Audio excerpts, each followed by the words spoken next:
சட்டமன்ற உறுப்பினர்களுக்கு கார் வழங்குவது தொடர்பாக திமுக, தவேக இடையே பேரவையில் கடும் வாக்குவாதம் ஏற்பட்டது.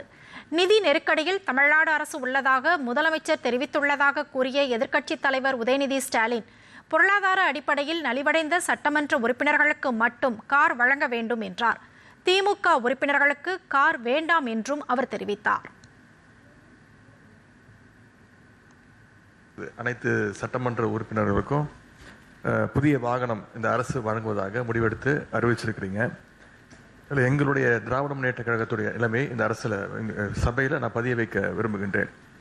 ஏற்கனவே தமிழ்நாடு அரசு கடும் நிதி நெருக்கடியில் இருப்பதாக மாண்புமிகு முதலமைச்சர் அவர்களே கூறி வருவதால் எங்களுடைய கழக தலைவர் மாண்புமிகு முன்னாள் முதலமைச்சர் திரு முத்துவேல் கருணாநிதி ஸ்டாலின் அவர்களின் அறிவுறுத்தலின் பேரில் திராவிட முன்னேற்ற கழகத்தைச் சேர்ந்த 59 சட்டமன்ற உறுப்பினர்கள் இவ்வாகனங்களை பெறுவதில்லை என்று முடிவெடுத்துள்ளோம்.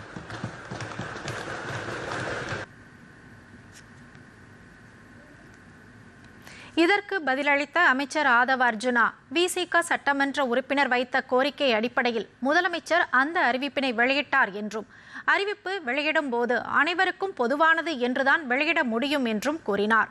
கார் இல்லாத தவேக சட்டமன்ற உறுப்பினர்கள் மட்டும் கார் கேட்டு பெறுவார்கள் என்றும் அமைச்சர் தெரிவித்தார்.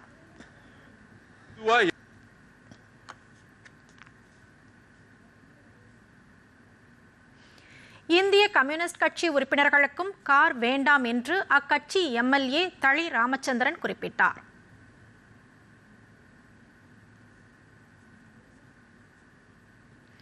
பொருளாதார ரீதியாக தேவைப்படுபவர்களுக்கு கார் வழங்கலாம் என்பதே தங்கள் நிலைப்பாடு என பாமக உறுப்பினர் கணேஷ்குமார் கூறினார்.